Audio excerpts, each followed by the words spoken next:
Like this guy's saying he's going to build a wall from California to like El Paso, Texas. Like, dude, I've done that drive. That's like a 2-day drive, 85 miles an hour. Like, ah! Like you're going to build a wall. You're really going to do this. Like, how much is this going to cost? How many times you going to go to Home Depot? Like, how big is this thing going to be? Does anyone have any questions for Patty or for me? No? I have a question. No? Anybody? Okay. We'll see you all later. The president will be at his dinner later this evening. Endlich ist es soweit. Bill Burr hat gerade Caroline Leavitt und Donald Trump im Live-Fernsehen zerstört. Und der grausame Moment hat das gesamte Publikum in völligen Schock versetzt. War dies Burrs bisher brutalster Braten? Oder hat er endlich gesagt, wovor alle Angst hatten, es zuzugeben? Schreiben Sie eine 1 in die Kommentare, wenn Sie denken, dass Bill Burr die Wahrheit gesagt hat. Oder eine 0, wenn Sie denken, dass er die Grenze überschritten hat. Tauchen wir direkt in diesen chaotischen Moment ein. I'm not into politicians at all. They don't make any money. They're set up to be bribed, and in the end, they're all worth like $50 to $100 million. And everybody thinks one side is better than the other. You know, I don't know. It's a weird time, but I just feel like someone needs to bring the boiling water down to a simmer, and everybody on both sides. Like if you watch CNN, Fox, you go online, or you listen to politicians, it's all and then you walk out on the street, and someone's like, "Hey, how you doing?" You're like, "Good." So I don't think they're living in like a reality. But is there anybody getting your ire up these days more than usual? Nerds. Wenn wir über die unglaublichen Zugkatastrophen sprechen, die sich unter der Trump-Regierung ereignet haben, sticht ein Name mehr als alle anderen heraus, Donald Trump selbst. Aber vergessen wir nicht die vielen Sonderlinge, möchtegern Superstars und Leute, deren politische Karrieren geradezu katastrophal waren, die er mit in den Sumpf gezogen hat. Wir sollten sie nicht vergessen. Caroline Leavitt ist eine dieser glücklichen Personen. Sie ist ein klassisches Beispiel für jemanden, der es bis an die Spitze der politischen Leiter geschafft hat, nur um dann von der unerbittlichen Kraft der Realität zu Fall gebracht zu werden. Und wenn es eine Person gibt, die sich über diese Kombination köstlich amüsiert hat, dann ist es kein anderer als Bill Burr, der Mann, der als Meister des Humors gilt. Where my comedy act is right now is I'm trying to get regular people to stop yelling at each other and realize that it's a select few group of nerds, okay, eating raw almonds and doing their stupid workouts and everything and just competing with each other to have the biggest infinity pool, and the rest of us are getting pushed down. And they've politicized the whole stupid thing, and we're falling for it. And who's the they? Besides people who eat almonds? That idiot Elon Musk. Oh. That guy. Um jemanden als unwissend erscheinen zu lassen, muss Bill Burr sich nicht besonders anstrengen. In der Tat ist es fast so, als besäße er eine einzigartige Macht, da er die Fähigkeit besitzt, die Lächerlichkeit bestimmter Personen zu entlarven. Caroline Leavitt war diejenige, die schließlich zur Zielscheibe von Burrs Aufmerksamkeit wurde. Obwohl Donald Trumps enormes Ego und die nicht enden wollende Litanei katastrophaler Urteile den idealen Köder für Burr darstellten.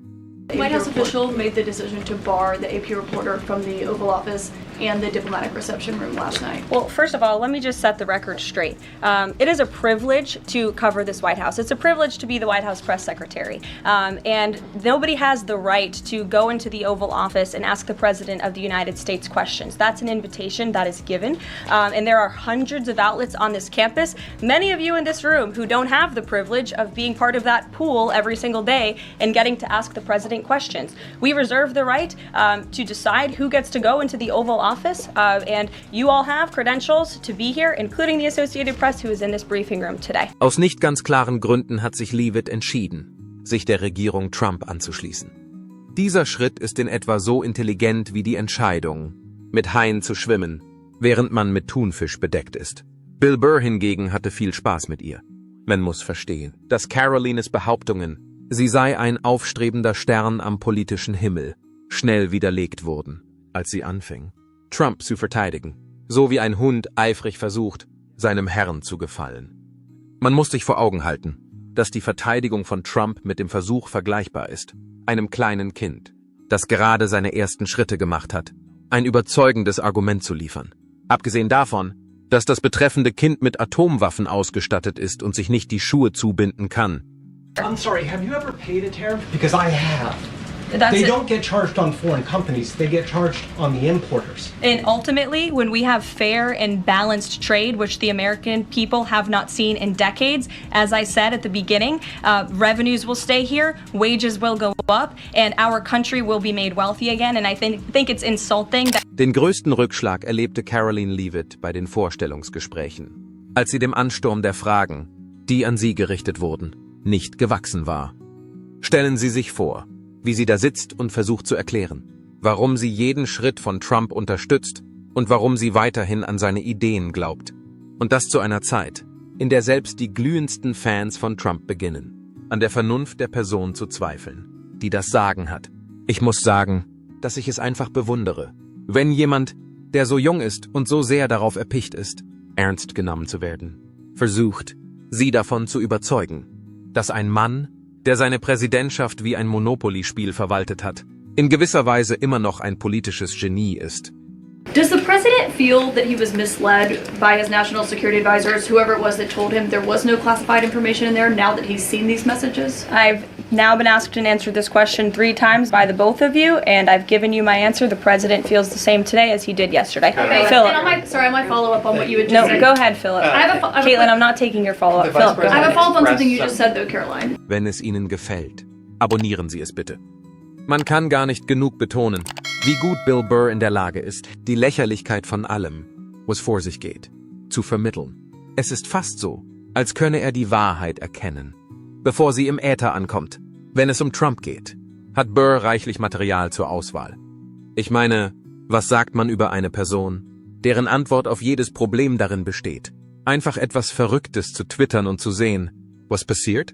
Was noch absurder ist die Tatsache, dass Personen wie Caroline Leavitt weiterhin ihre Unterstützung für ihn zum Ausdruck bringen. Wenn man bedenkt, wie lange sie schon Mitglieder des Trump-Fanclubs sind, wäre es angemessener, wenn sie passende T-Shirts tragen würden, auf denen steht, ich stehe zu dem Typen, der 2-mal eine Wahl verloren hat. Vergessen wir nicht, dass Caroline während des Unglücks am 6. Januar anwesend war. Sie steht im Rampenlicht und erfreut sich an dem Chaos, das daraus entstanden ist. Während eines der demütigendsten Kapitel in der Geschichte der Vereinigten Staaten zeigte sie ihre Unterstützung für Trump, als dieser versuchte, die Demokratie zu zerstören. Aber jetzt wird es erst richtig interessant. Im Gegensatz zu anderen Unterstützern war sie keine zufällige Person. Sie war ein Mitglied des Teams. Daher lautet die Antwort nein. Sie stürzte sich sofort kopfüber in den giftigen Sumpf, den Trump geschaffen hatte. Außerdem muss ich Ihnen mitteilen, dass sie zusammen mit den anderen auf den tiefstmöglichen Punkt gesunken ist. So great. Well, it's a positive time, Jimmy. Yeah, it really is. Billionaires are not happy having $1 billion. Why does Elon Musk dress like he just... All right, thank you. Oh my God. Why does Elon Musk dress like he just got out of a hot topic? Just, I am so sick of that guy trying to rewrite his origin story like he was Matthew McConaughey pulling into the high school. It's like you were a nerd, nobody banged you, and now you have hair plugs and your laminated face.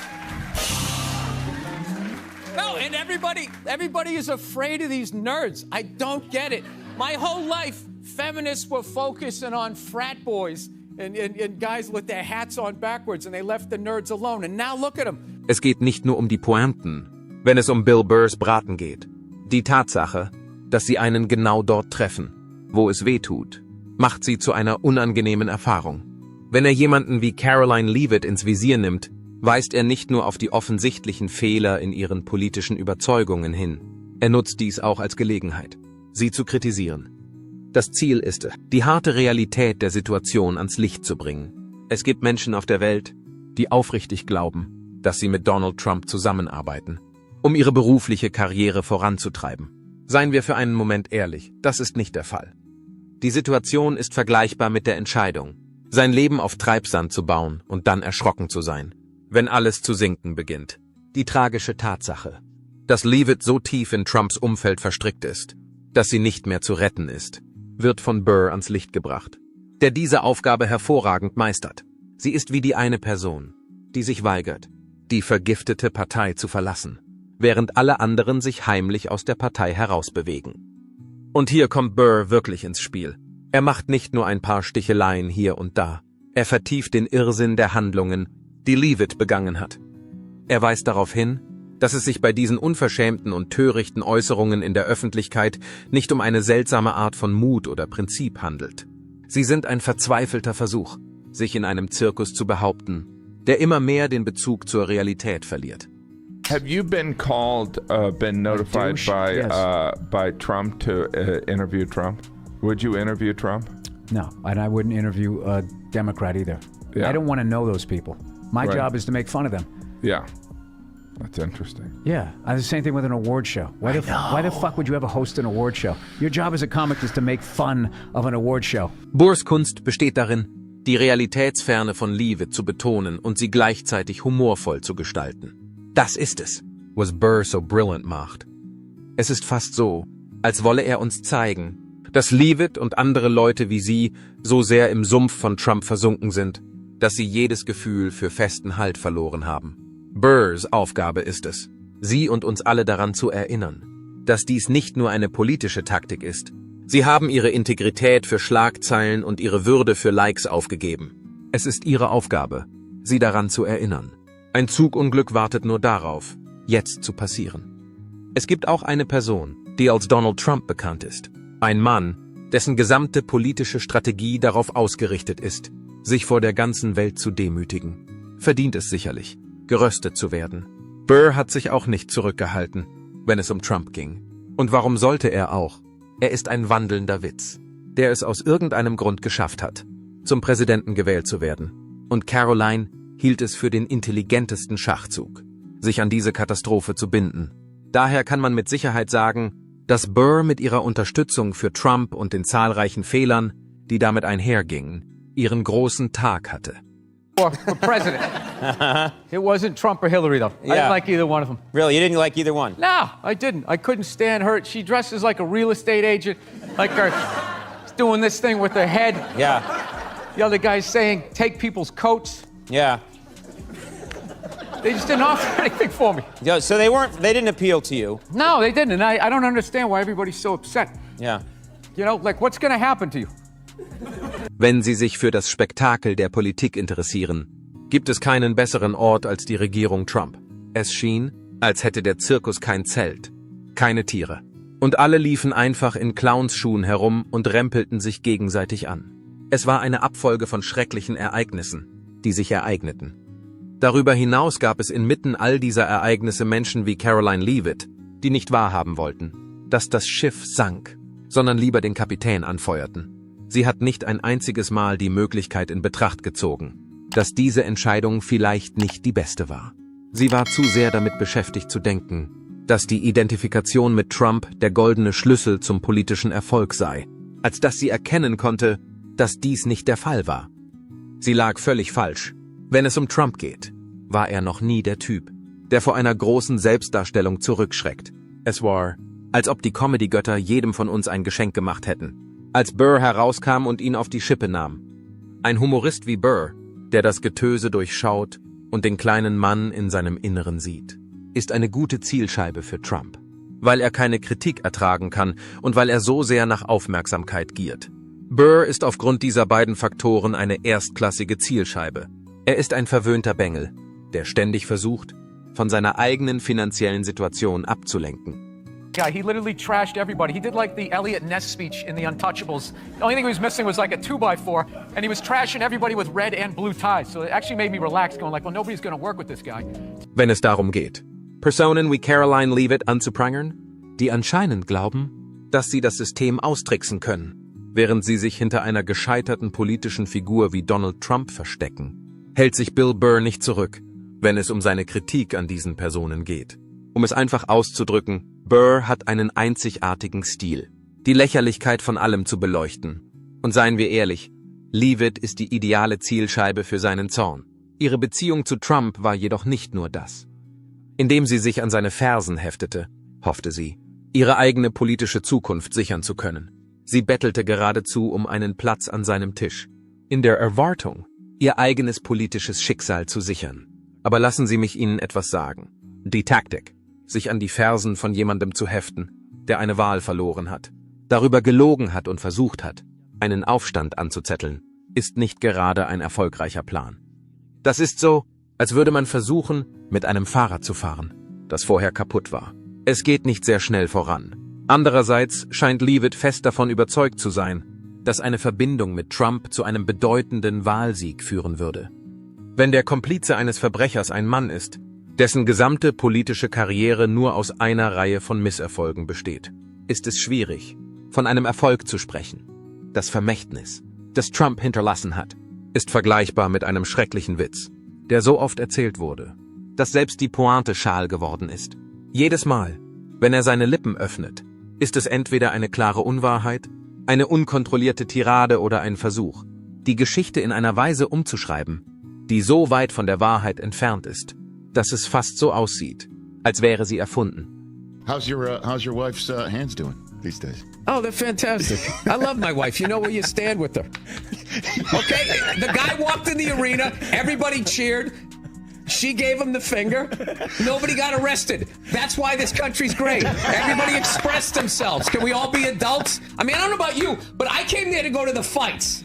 I didn't know I was going to the Republican National Convention. Hier kommt Leavitt, die mehr als bereit ist, ihm auf diesem Weg zu folgen, in der Hoffnung, ein schönes, strahlendes Schulterklopfen für ihre Bereitschaft zu erhalten, treu zu bleiben. Sie ist die Art von Politikerin, die nicht selbst denkt, sondern einfach darauf wartet, dass Trump die Richtung vorgibt, ähnlich wie ein Hund, der um einen Happen Futter bettelt. Andererseits ist Trump nicht mehr die Person, die für irgendetwas verantwortlich sein sollte, in Anbetracht der Tatsache, dass er ein geschädigter Mann mit einem zerrütteten Ruf ist, setzt sich jeder, der seine Zukunft an ihn knüpft, nur selbst dem Scheitern aus. Leavitt und ihresgleichen verkennen, dass Trumps politischer Apparat so kaputt ist, dass er nicht mehr funktioniert. Denn sie ist nicht mehr wirksam. Um es einfach auszudrücken, es ist eine Darstellung von Ego, Ablenkung und Verwirrung. Wenn die ganze Sache von Unwahrheiten und einem Haufen gebrochener Versprechen zusammengehalten wird, ist es unmöglich, so zu tun, als sei man Teil von etwas, das erfolgreich ist. Das Vermächtnis von Donald Trump ist nicht das eines Siegers. In dieser Situation gibt es keine Loyalität, die den verworrenen Knoten aus Ungereimtheiten, Unwahrheiten und peinlichen Anlässen heilen könnte. Sie sollten sich ein anderes Spielbuch suchen. Leavitt, wenn Sie am politischen Spiel teilnehmen wollen. Als ob Sie einen großartigen Fall von Narzissmus sehen wollten. Die Liberalen sind so dumm, wie sie mit Trump umgehen. Du solltest die Klappe halten. Er ist ein Narzisst. Neutral Energy. Ich glaube, er war ein One-Hit-Wonder. Oder? Er schrieb den Twist und das war's dann. Er war im Casino unterwegs. Ihr idiotischen Liberalen habt ihn wieder verbogen, als ihr ihn angeklagt habt. Und jetzt ist er ein Märtyrer. Er wird zurückkommen. Jimmy. Der Pfefferminz-Twist ist zurück. Ja, er kommt zurück. Das wird großartig für die Comedy sein. Er kommt zurück. Und wenn man sich Leavitt jetzt ansieht, kann man nicht anders, als sich zu fragen, was sie sich dabei gedacht hat. Was hat sie sich dabei gedacht? Burrs vernichtende Kritik ist nicht nur urkomisch, sondern erinnert uns auch rechtzeitig daran, wie töricht Menschen wie Leavitt in ihrem Machtstreben sind, wenn man versucht, voranzukommen, indem man sich an ein Schiff klammert, das untergeht, bleibt kein Platz für Logik in seinem Rahmen. Tatsache ist, dass sich Leavitt als das entpuppt hat, was sie schon immer war.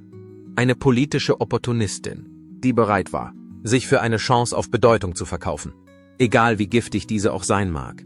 Diese politischen Persönlichkeiten versuchen derzeit, sich aus den Löchern zu ziehen, die sie sich selbst gegraben haben. Und wir müssen zusehen, wie sie das schaffen. Das Vermächtnis, das Trump hinterlässt, ist das der Anarchie und des Durcheinanders. Und Carolines Beziehung zu ihm wird ihre politische Karriere für alle Zeiten prägen. Bill Burr hingegen wird weiterhin das tun, was er am besten kann, nämlich die Absurdität und den Humor der Situation aufdecken. Das liegt vor allem daran, dass es bei Leuten wie Caroline Leavitt und Donald Trump, die im Rampenlicht der Öffentlichkeit stehen, keinen Mangel an Material für eine ebenso amüsante wie furchtbare Anmache gibt. Was denken Sie? Hat Bill Burr nur gesagt, was gesagt werden musste? Oder ging dieser Tiefschlag zu weit? Drücken Sie den Gefällt mir-Button, abonnieren Sie die Seite, um weitere atemberaubende Momente zu erleben. Und vergessen Sie nicht, die Glocke zu drücken, damit Sie keinen Beat verpassen.